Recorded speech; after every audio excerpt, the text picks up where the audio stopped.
wait, hang on, just a sec, linda, kwatiramu, nzija. So eyo yengeri gye tulagamu okulinda nga twogera n'abantu.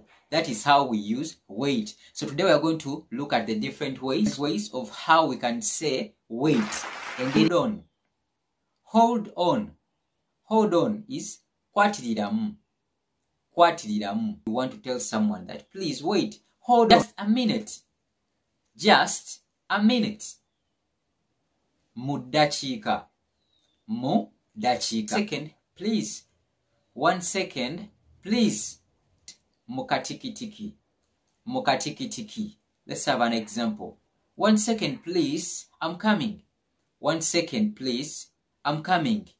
Nzija mukatikitiki. Nzija mukatikitiki. So 1 second, I'm coming. Mukatikitiki. Nzija mukatikitiki.